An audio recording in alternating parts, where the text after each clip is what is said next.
Welcome, everyone, to the Distilled Spirits Council Ask the Experts webinar series. I'm Amy Carter. I'm the Vice President of Membership Services and Business Development at the Distilled Spirits Council of the U.S., also known as DISCUS. DISCUS is the leading voice and advocate for the distilled spirits industry and our members. I do want to let everyone know that we are recording this webinar, so it will be available later. And then we open each webinar with our reminder of our antitrust policy statement. And I'm going to read it, although it should be on the screen also. So we ask that everybody refrain from discussing or exchanging information relating to pricing, marketing or sales plans, costs or confidential plans regarding output or production, boycotting another company. We ask that people don't talk about recruiting or hiring another's employees, salaries, wages, or benefits, or discussing any other competitively sensitive or proprietary business information. So with that housekeeping out of the way, I want to welcome Derek Correa, the CEO of Reserve Bar. Hi, Derek. Hi, Amy. Thanks for having me. Absolutely. We're glad to have you. So Derek is the speaker for today's webinar. He's going to talk to us about unleashing e-commerce's potential for beverage alcohol brands. Our last webinar was focused on consumer trends. So it's very fitting that Derek is here today to share insights on e-commerce, including using e-commerce for reaching consumers as well as other potential partners. I do want to give a shout out. Reserve Bar is a partner member of DISCUS, and DISCUS craft members receive a 10% discount on Reserve Bar services, and we'll talk a little bit more about that later in the webinar. Just to give everyone a sense of the format while we're letting other folks into the webinar, Derek and I will start this off with a conversation for about 30 minutes, and then we'll open for questions at the end, but please feel free to ask a question throughout the session. We want to make this as interactive as participants are interested. So you can either use the raise your hand icon at the top of your screen or put a question in the chat, and either myself or someone on my team will make sure that we read your question. So with that, let's get started. Derek, our audience includes a range of industry professionals, entrepreneurs that are new to the industry, and others just with a simple interest in distilled spirits. So let's just start at the very beginning. What is Reserve Bar? So that is seemingly a pretty straightforward question. I'll answer it for what is Reserve Bar when you see what reservebar.com is. And I'll talk a little bit about what we are sort of more broadly as a company. So reservebar.com is a platform for consumers to explore, discover, shop, and check out beverage alcohol products that are fulfilled by licensed retailers. So Reserve Bar is not a license holder. We don't carry any inventory. We actually don't sell anything. We have a technology platform that facilitates a consumer, an LDA consumer, to be paired up with a retailer that has a product in stock that they seek to buy. And then that product is either fulfilled locally in about an hour if we have a retailer that's near you, or it's shipped. So that's Reserve Bar. That company's been in existence since 2014, started around the same time as Drizzly, actually, and was built not to just be a digital liquor store, but to actually be a partner to the retailers in our network who benefit from those orders, and to suppliers who are able to use our platform to connect to their digital marketing activities and manifest that in a depletion and all the benefits that come with that. But we also operate minibar delivery, which is more akin to Drizzly and all day, every day type products, whereas Reserve Bar is curated to luxury products, super premium products, and really mostly spirit, champagne, and wine focused. And then we also have a suite of technologies that enable commerce to take place on third-party sites. So if you're a brand, you can install our technology on your site so you can benefit from selling to consumers on your website, but it's actually pulled compliantly through the 3 tiers and a licensed retailer. And we also partner with a variety of publishers, content companies, other retailers to enable compliant beverage alcohol transactions. Perfect. And that last part about allowing suppliers to sell directly to consumers in the compliant way. That's one of the reasons why we have, I think, our partnership between Discus and Reserve Bar. So that's fantastic. So let's sort of switch gears or maybe dive deeper into or just start talking about e-commerce.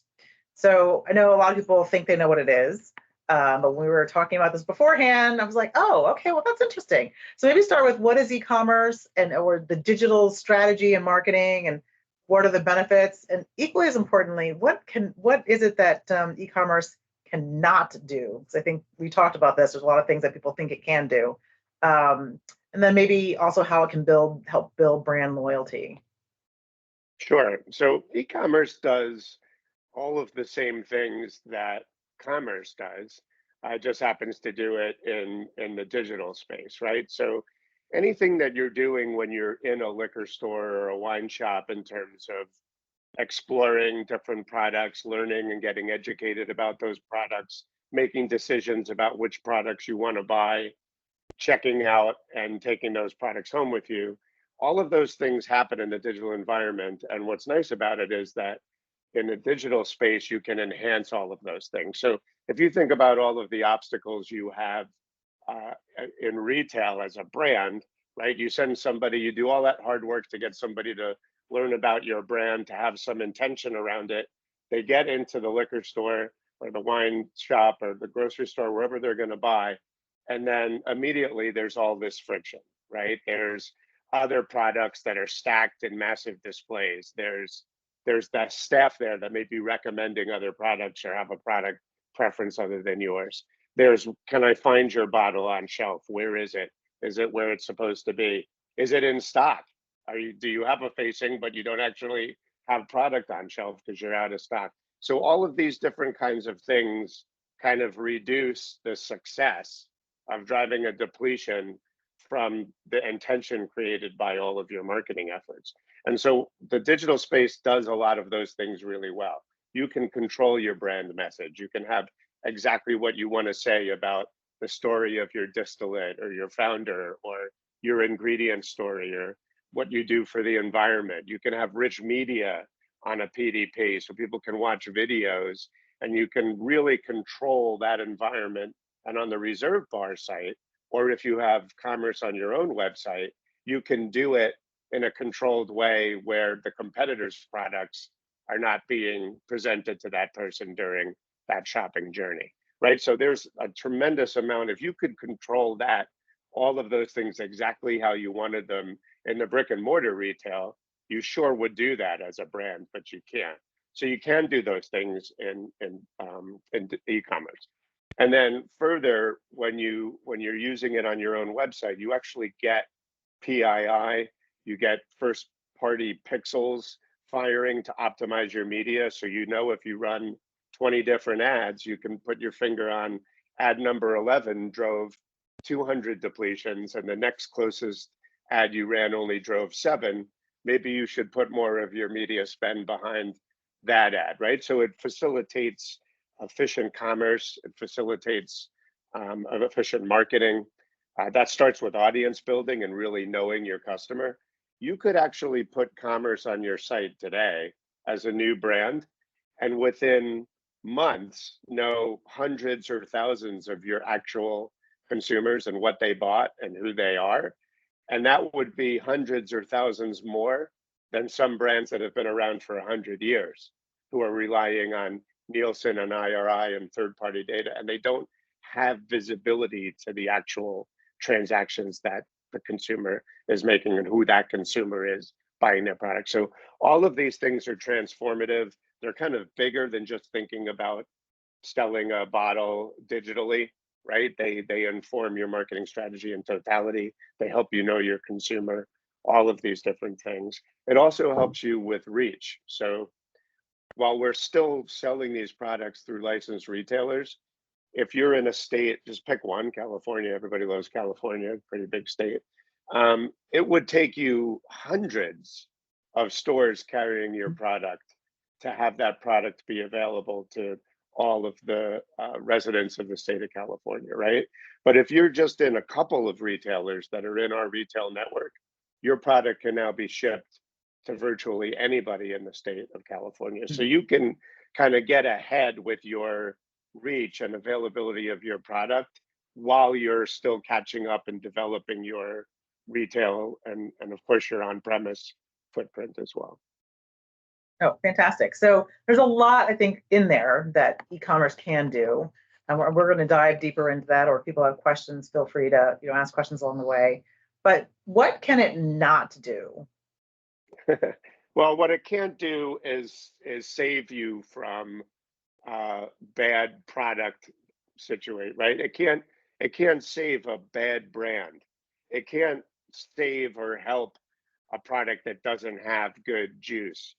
And even if it gets you to buy something one time, which happens a lot of times, we actually happen to specialize in new products and product launches, and people come to our platform to explore and discover and try new things, find new bourbons, find new agave products, etc. But you maybe get that one sale, but then your goose is cooked, right? You still have to have a great product. You have to have a strong brand. You have to have retail availability. And that's especially true if you're not like a super premium or luxury product, because you're not going to order a $20 vodka online and wait a couple of days for it to be shipped to you and pay 15 or $18 in shipping and service fees in order to get that bottle, right? Certain products need to be more ubiquitously available, and you might happily pay a couple of dollars to have it delivered to your house because you're in a pinch and that's convenient, but that product needs to be nearby.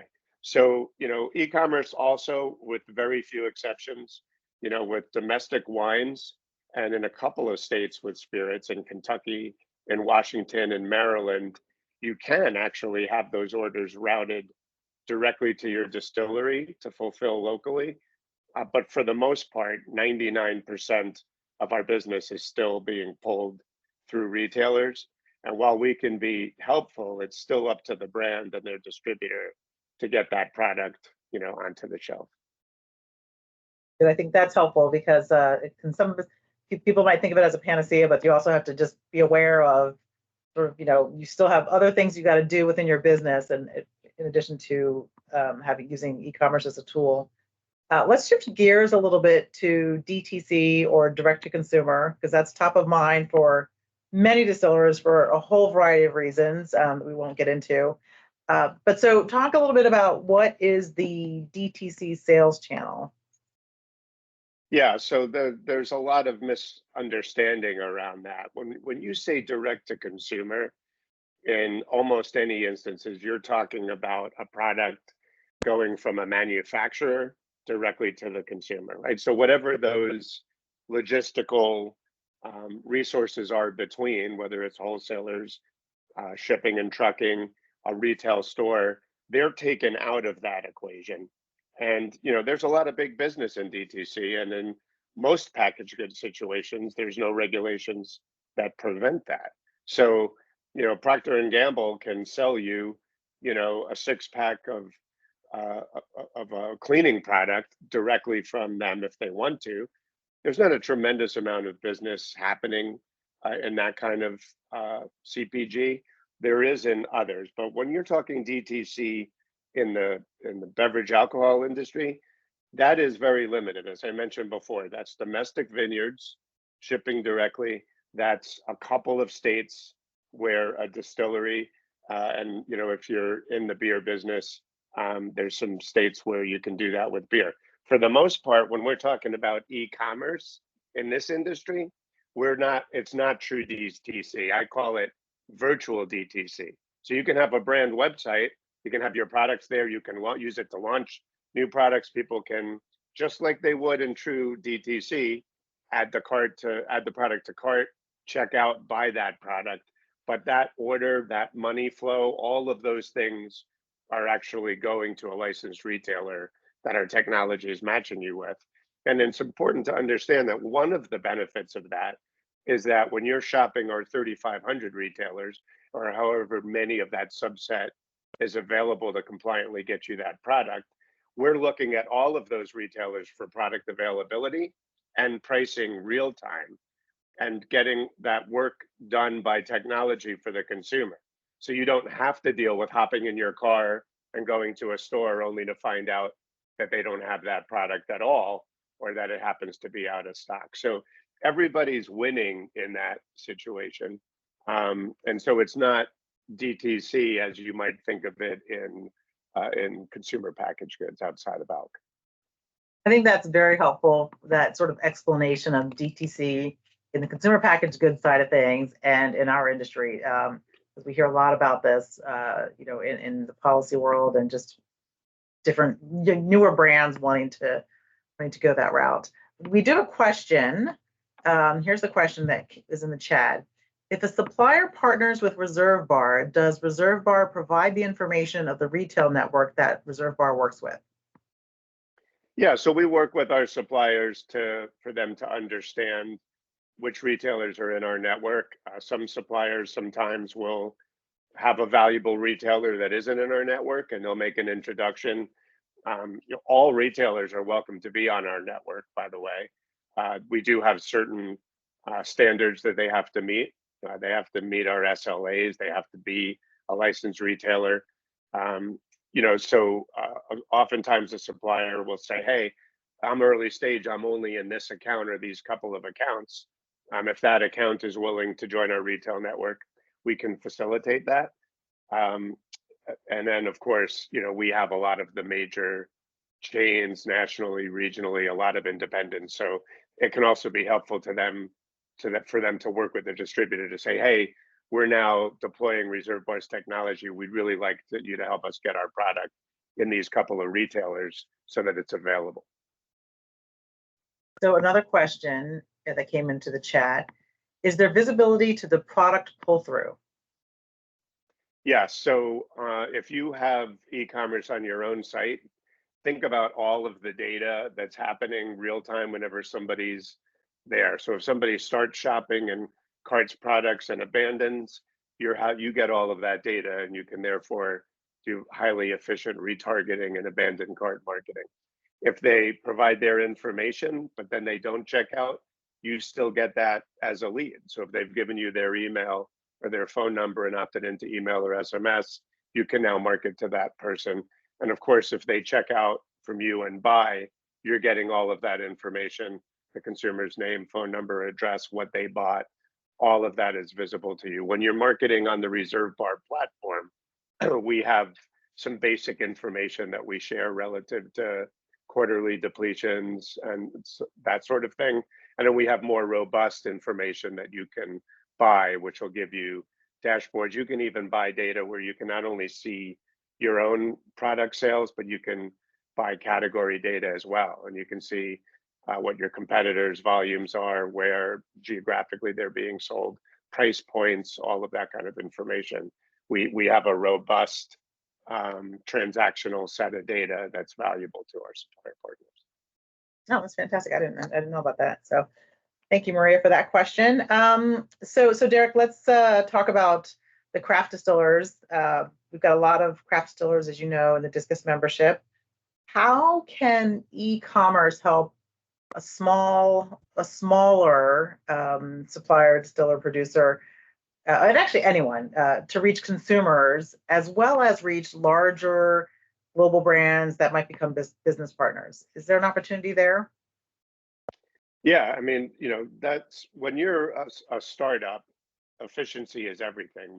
For the most part, most people don't get to start a business with millions of dollars in the bank at their disposal. So a lot of the things that digital marketing does, and e-commerce in particular, are very efficient, right? We talked about you can avail your product intrastate to a whole lot more consumers than can access your product, most likely on shelf.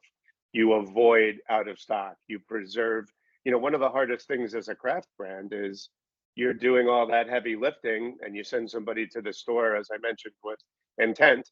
And guess what? There's 20 other craft brands there. There's also 12 of the big guns there. And guess who's got the end caps and the display? Or you're getting, off-sold to a store employee's favorite thing, or something that the owner I bought 50 cases of this because I got a deal. So promote the heck out of that because I need to move that stuff, right? So all of those things that you're able to do with e-commerce to take somebody from the earliest stages of awareness to actually getting that depletion are important. And to be honest with you, even though if we had DTC where you're in the state of Washington and you might think, oh, this is fantastic. I can sell, a bottle or a case directly to a consumer and preserve all of that margin. The reality is when you're growing a brand, you need that product to go into retail shelves and move off of retail shelves. That's how you get expansion. That's how you get that velocity is critical to getting more orders, to ultimately, building your brand up to 10,000, 20,000, 100,000 cases. And e-commerce does just that. And again, if you've got most craft brands are pretty good at the storytell, right? They spent the time to figure out, the world necessarily today doesn't need the nth bourbon or tequila product. There's plenty of them. So if you're an entrepreneur and you're starting early, then you must have a pretty damn good idea from a brand and product perspective. Because if you don't, you should just wrap it up because the failure rate is like 95% plus. Okay. The flip side is that the big suppliers that dominate share in this business are not good at innovation. They're good at line extensions. And innovation is what drives this industry. So it's the double-edged sword, right? If you're on this webinar right now and you're an entrepreneur, tip of the hat to you. It's incredibly difficult to break into this industry. It's really hard to be successful. The odds are against you. And at the same time, the world and this industry desperately needs you. Innovation is what drives everything. Innovation is what the consumer is looking for. Innovation is the source of all growth. So, definitely get in touch with us. We don't charge for any consultation or advice for early stage brands. A lot of times we might tell you it's too early for us to really help you out, but we'll give you a good sense of when we would be able to do so and when some of the efficiencies that we offer can be beneficial to you. Sure, that's helpful. One of the other sticking points for a lot of folks is compliance, which we'll get to in a second. But there's a question in the chat, so I'm going to read it here. The industry saying is that on-prem drives off-prem depletions. How does e-commerce fit into an overall depletion strategy? Yeah, so that has been the case for a really long time, right? The playbook is, okay, I'm going to I'm going to go to LA. I'm going to press the flesh with some bartenders and mixologists and get my product on shelf. And then as I build up some depletions and some brand awareness on premise, I'm going to go start to visit those local off-premise retailers and get them to take my product in. Then I'm going to go to New York and do that. I'm going to go to Houston and do that. I'm going to go to Miami and do that. And that playbook is legitimate. It's true. Bartenders and mixologists, if there's any on this webinar right now, are incredibly important people to this industry. They're the tastemakers, they're the gatekeepers for sure. But you no longer have to build your business that way.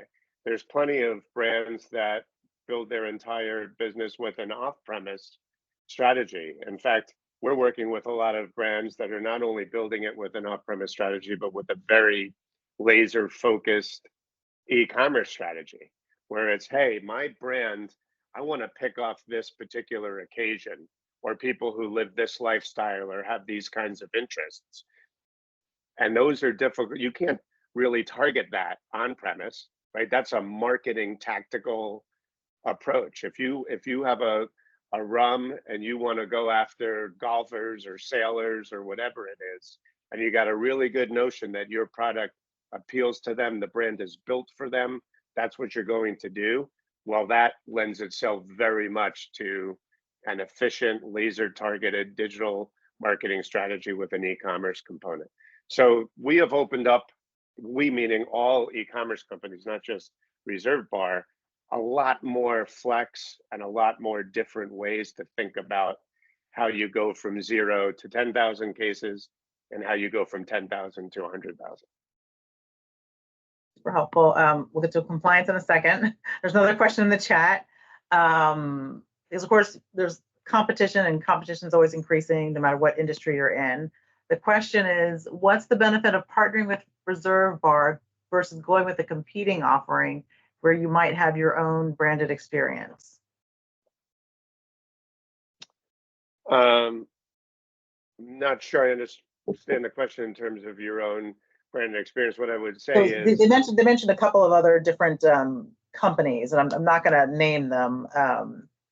Okay, but there are other so there's two versus different going to things. different e-commerce opportunity or Yeah, so there's two different things. There's Reserve Bar as a platform, and Reserve Bar as a platform is the leading platform for luxury, super premium, new products, product discovery, gifting, corporate gifting. All of these kinds of things. If that's your product or that's your niche, you're trying to reach a bourbon aficionado, Scotch drinkers. You got an agave product, and you want to really score with the people who are leaning heavy into agave. We have the database. We know who's buying what. We have millions of customers that visit us annually. We have the ability to do emails and SMS. We do barrel picks. We are heavily flexed into the highest end of the market, and so that's the platform side of it. When it comes to commerce enablement, like putting commerce on your site, our techs that we have invested over $10 million in our tech stack. We have a network of over 3,500 retailers that ship and do on demand. We have a substantial operations and customer service aspect to our business. And, a lot of times when the more sophisticated suppliers run like an RFP or a process, we almost always prevail because we're meeting all of the appropriate compliance, security, data privacy protocols, all of that kind of stuff. And then so are there other competing platforms where you can sell your product that has the same exact branding as on your own website? So the first question, the person is asking or clarifying, what's the difference between Reserve Bar and where a platform looks exactly as the branding on your website? If you're selling on Reserve Bar, do you have the same branding? Yeah, so for the most you also part, have mini bars, just maybe elaborate on that yeah, too. so when it comes to, Drizzly, just left the building. So, but if you look at the DSPs for, so Uber Eats, DoorDash, those kinds of companies, delivery.com. If you look at Instacart, if you look at grocery channel retailers and their apps like a Kroger, for instance, a couple things. One is those are all retailer first journeys. So if I'm choosing to buy from Kroger, I'm locked into just Kroger. If I'm buying on a DSP like DoorDash or Uber Eats, I have to first pick my retailer, and then I'm shopping that retailer's assortment. So it is not a brand product first shopping journey. Reserve Bar is. We are built to be an extension of a brand marketer. So when you come from a brand site to your collection or PDP, we work with you.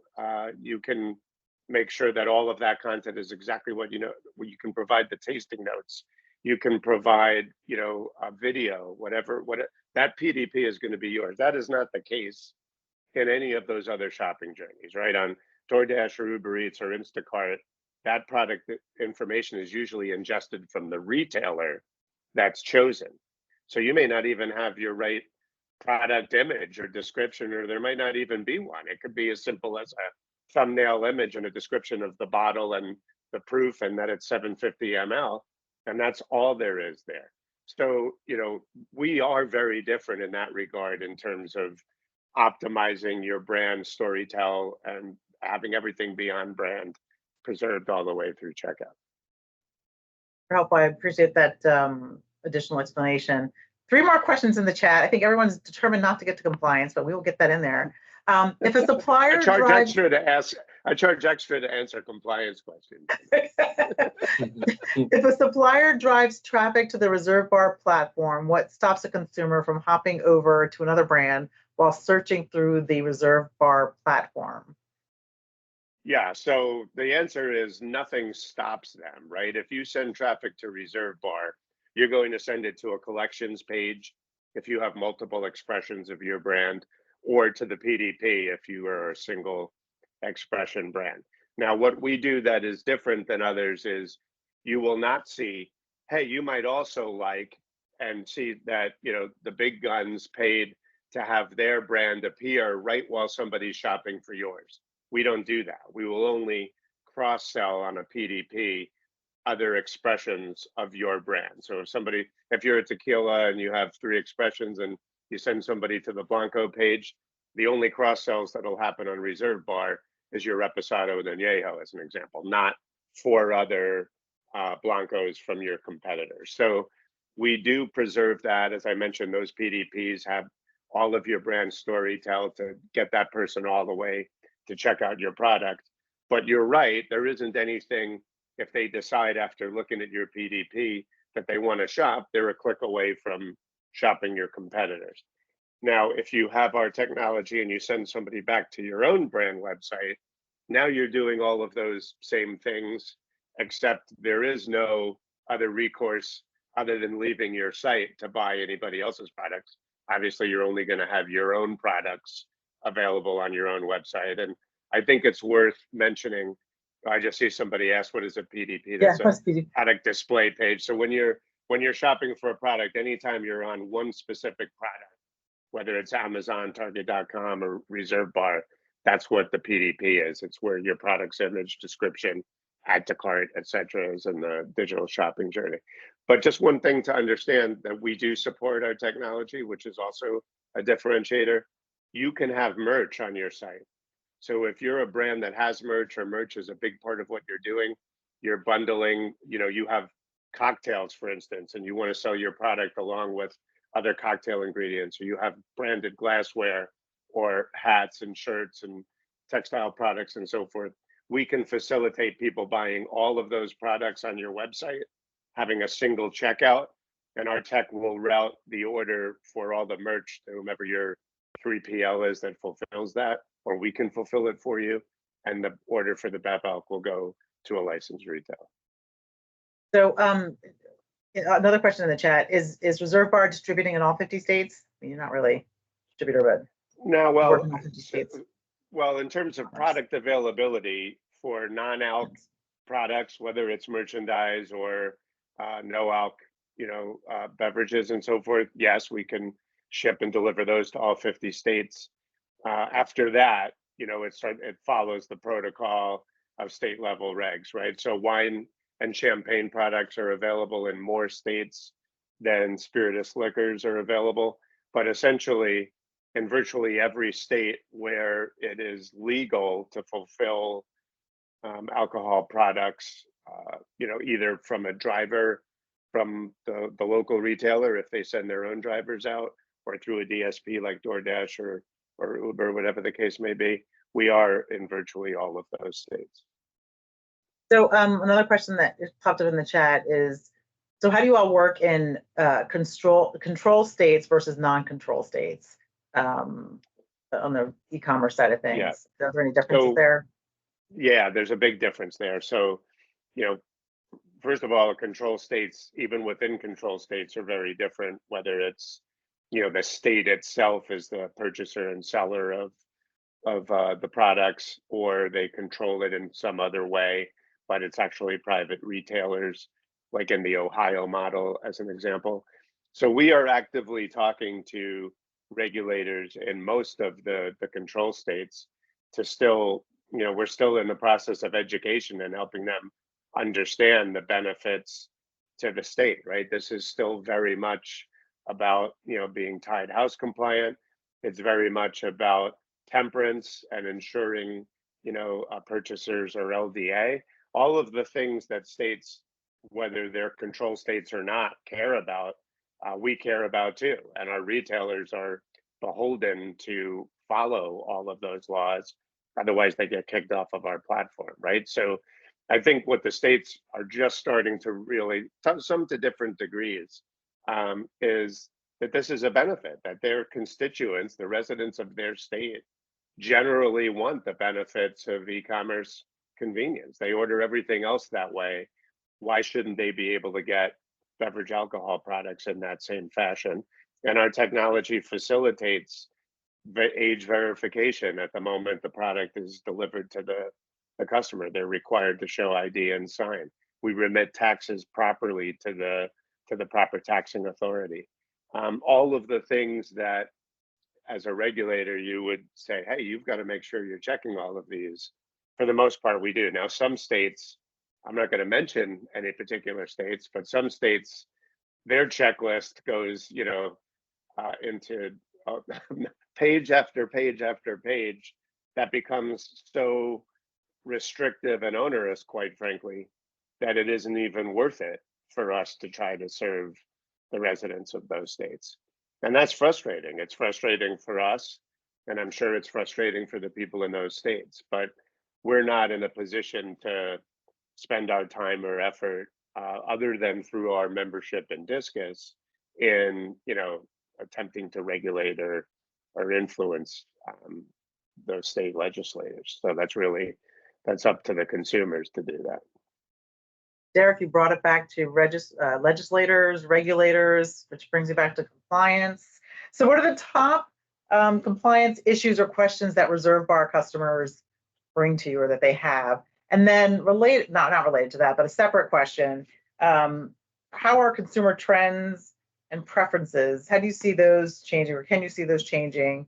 Or what are the trends that you see via all the data that you are able to collect, and what does that mean for the consumer experience as people are thinking about e-commerce? So two totally separate questions.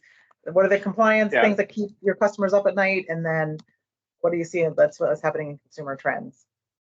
Yeah, so so customers in the parlance sort of means two things, right? So our customers in our business are retailers, are our customers, suppliers and distributors are our customers, and then the consumer is our customer. I can tell you, straight up, that never once has a consumer ever asked us a compliance question. That's why two separate questions. I'm just trying to get them all in before we run out of time. I know. I'm just making a joke, but certainly our retailers and distributors and suppliers are all, their licenses are at stake, so they all want to know that our platform works compliantly and they're not getting themselves into a situation. So all of our contracts with suppliers, for instance, when it comes to advertising on our site or deploying our technology, all of our retailers who sign, very precise contracts, all of them address compliance and the requirements of us as a company to facilitate compliant transactions and their responsibilities to facilitate. So I think most of the questions that happen on an ongoing basis are in the areas where there's not clarity. I think when something is clear, that's pretty easy. Like when something says very precisely, you cannot do this, nobody does that.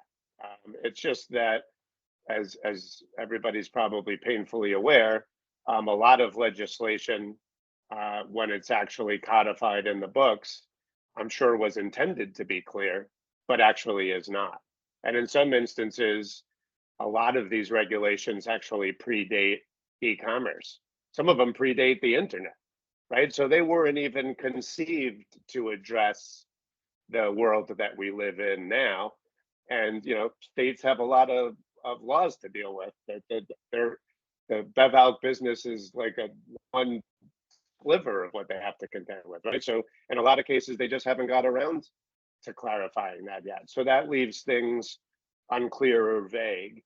And generally, what will happen is, if you can, with the advice of our attorneys or theirs, you interpret it in a way that is legitimate, but also favorable to what you're looking to do as a business. So that's kind of I think that the questions generally come up around things that aren't necessarily clear. Sure. That makes a lot of sense. So another question in the chat. And then I'm going to maybe ask one more question, and we're going to wrap up so we can ask any more questions and then have a couple more announcements to make.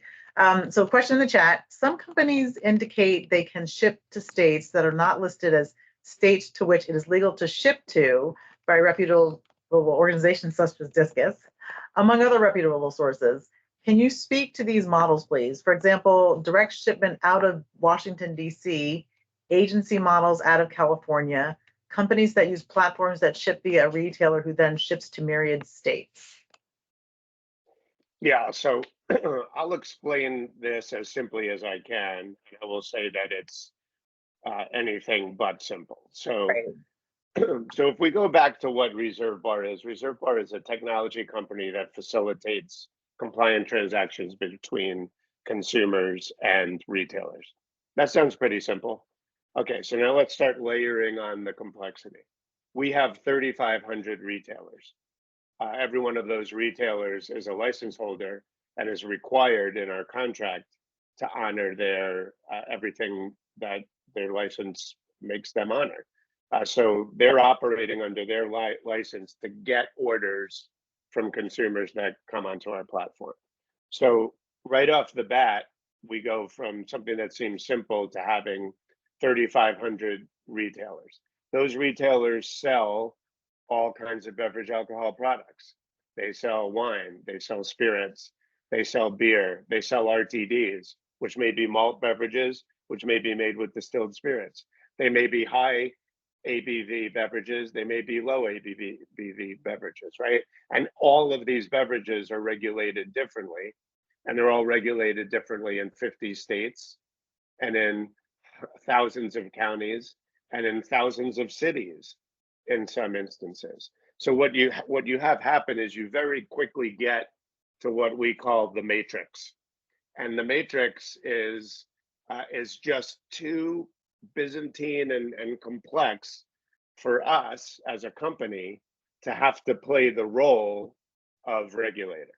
So we are not in a position to understand and enforce thousands of laws and tens of thousands of iterations of those laws across the alcohol product landscape, because it doesn't just exist geographically.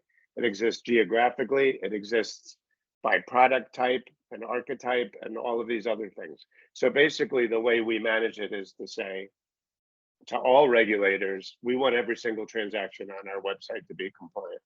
If you're finding that something isn't, and our retailers are visible, you can see who the retailer is that's offering a product for sale, and if you buy it and they fulfill it, it's known. It's specified at the point of purchase.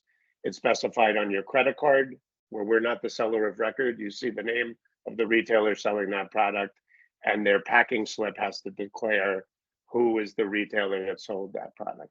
So we cooperate with regulators all the time who say, hey, what's going on? This is happening and that's not allowed. And we'll look into it. And a lot of the time it isn't allowed. And we'll tell that retailer, hey, you're not permitted to do that and you have to cease and desist. And they cure. And if they don't cure, our only penal capability is to kick them off of our platform. And we don't have regulatory jurisdiction to do anything to retailers using our technology. So this is my final question. You and I last saw each other at the Nearest and Jack Spirits on the Rise event. And I know Reserve Bar has a Spirited Change initiative. What is that? Can you tell us a little bit more about that initiative? Yeah, I'm happy to. So we were talking a little bit before about how difficult it is to start a business in this industry and to succeed.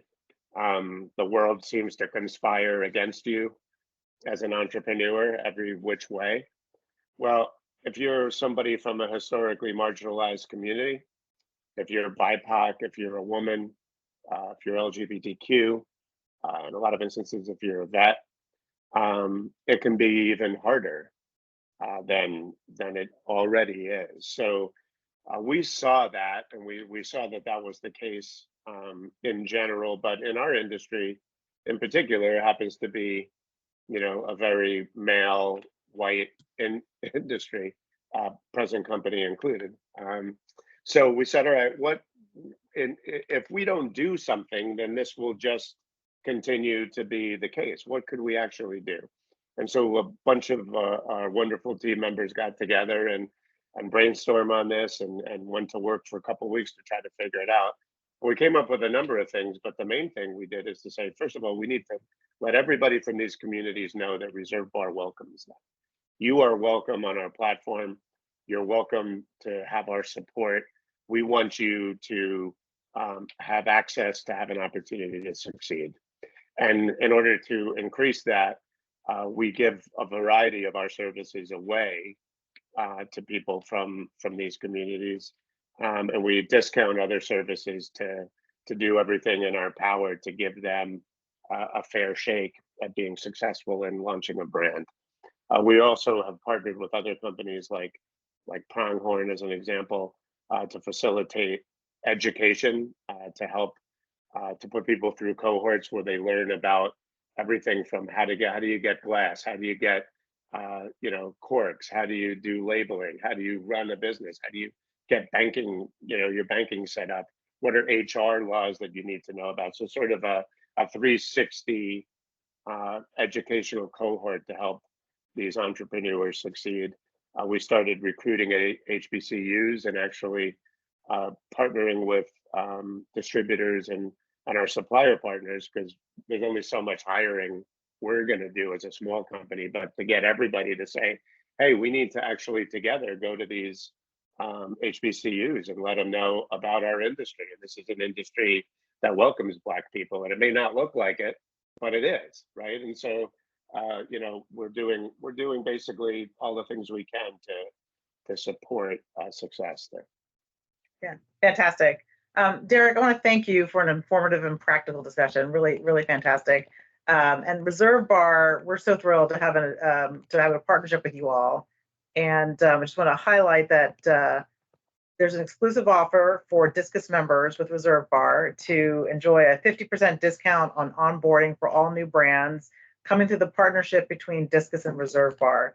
So I encourage Discus members to take advantage of this special opportunity to enhance your brand's presence with generally, but through Reserve Bar.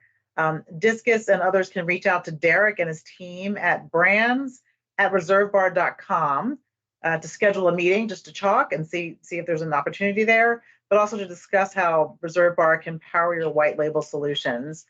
Before we all close, I want to remind everyone of some upcoming Discus events. And I also want to give a plug for Discus Academy generally. There are a lot of questions in the chat about that related to compliance, sales and marketing, just general industry issues. And Discus Academy has a lot of webinars, certificates, programs, what have you, that cut across several different domains that are relevant to the conversations that we had here. So I'd encourage people to check out discusacademy.com. This Thursday, May 23rd at 1 p.m. Eastern, Discus Academy is hosting a master's distillers from Brown-Forman and from Woodford Reserve on a webinar titled Introduction to Distilling and Sustainability. So this webinar is open to everyone.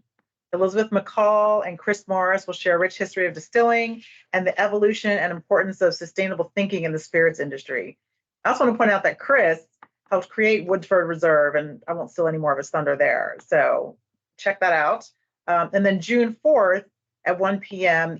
Eastern Time, Discus Academy is presenting a webinar, Alcohol Advertising and Marketing, How to Market Your Brands Legally and Responsibility.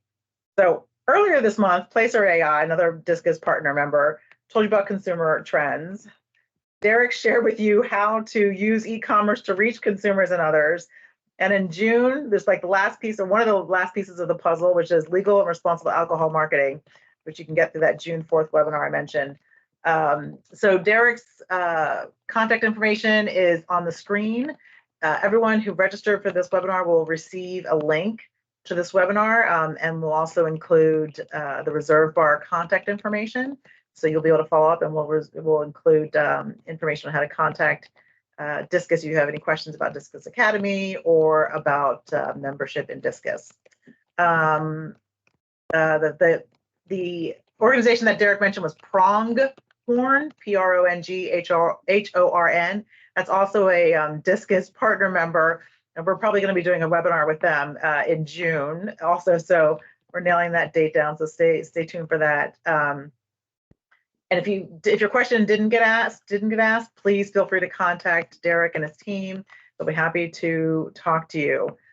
With that, this concludes our webinar, and I want to thank again Derek for joining us, and I want to thank everyone really for really engaging in lively conversation. Appreciate it. Everyone may disconnect. Thanks, Amy. Thanks, everybody.